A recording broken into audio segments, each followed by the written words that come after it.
Now they're big money players. Say what you want about Calvin Ridley and his contract. Maybe it's a little bit too high, but at least it's in a receiver. You've got Jeffrey Simmons. It's also not expensive cap-wise. Yeah.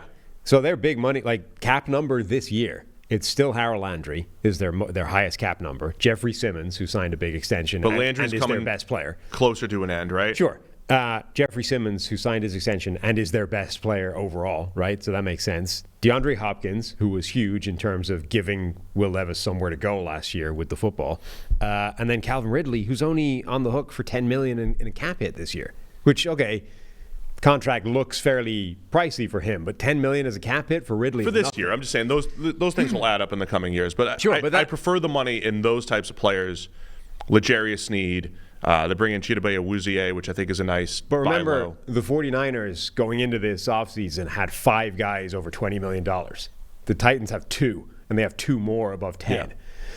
Like the 49ers had another 5 or 6 guys above $10 million. So even if you add L'Jarius Sneed to this and give him a $25 or a $30 million cap hit, they're still A, in the right places, and B, on good players, and C, not that bad.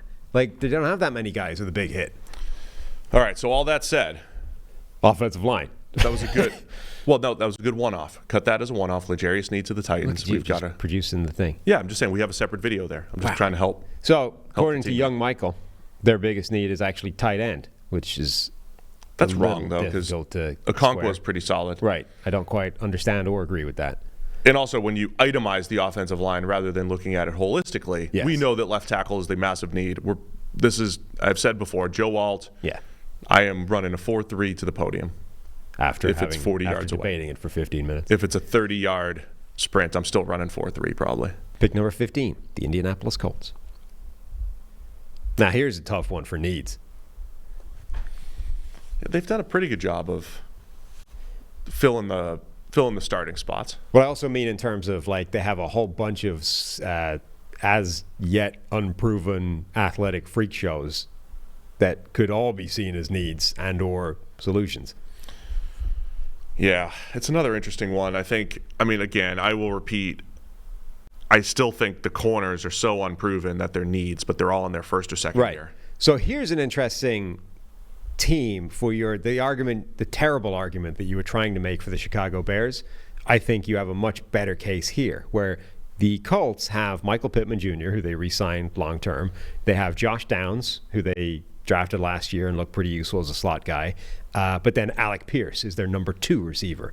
Here, I think you could look at it and say, we have 1.5, maybe 2 wide receivers. Wide receiver is still a need. Now, in this mock, do you want to go consensus board and say Brian Thomas Jr. is the next guy on the board? Ooh. I don't care where you have him ranked. But I would also say the compliment of him to Michael Pittman Jr. I kind of like the idea of Thomas as a vertical field stretcher, Michael Pittman Jr. being the uber possession type, and Josh Downs being your slot. Brian Thomas Jr.'s better version of Alec Pierce, potentially here. You would hope. You would hope.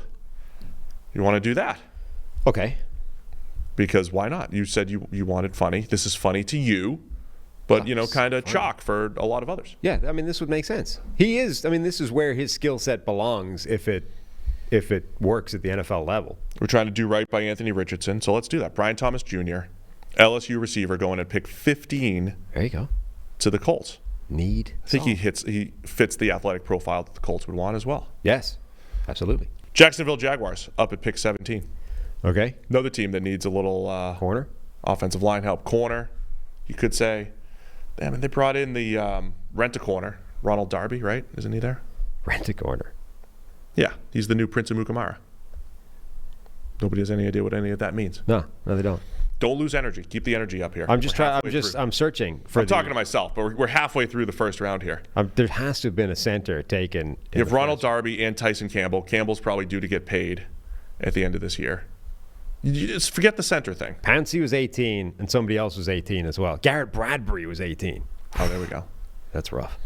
The offensive line for Jacksonville it's one of those, I was describing it on Jacksonville radio the other day, when you have an on-paper creep back toward average offensive line, yeah, it's fine on paper, but as you've made the point before, if you hit the low end of outcomes, of the range of outcomes for those players. Like if Brandon Scherff is really getting too old, and Ezra Cleveland has another season like last year, which was worse than what he'd done previously.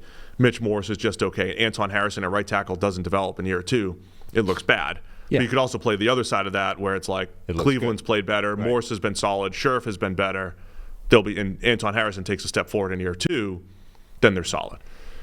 But offensive line could be something to look at here. Yep, O-line definitely.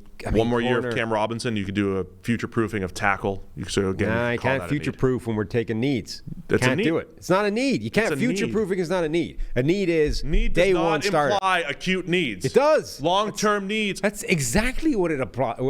That's the whole point. There's a reason why acute is a descriptor. That's the whole point in this show, is that it's acute needs that need to be It's filled. not the acute needs show. The title is Team Needs Mock Draft. The team needs a tackle. It just needs it in a year. That's only because acute is not hitting any key words for us. Otherwise, it would be. Acute's not good for SEO? Acute was taken for red. No, it's not. Acute is not good for SEO. You're getting nothing out of that. Nothing. What else do we need? I would still take another edge. I still think they need edge. It's not. Josh Allen is there, so it's not a need. Josh Allen, Trayvon Walker, and the movable Eric Armstead. Yes, the movable chess piece. So what is the need here? Well, that's the thing. They have starters everywhere. They're like 75% set everywhere. Let me ask you this. Needs mock draft. Oh, God. Since the end of the year, has Jacksonville gotten better? It's like Gabe Davis for Calvin Ridley. No. It's Ronald Darby for Darius Williams. Yeah. It's Eric Armstead for... Eric Armstead upgrades. An upgrade, you know.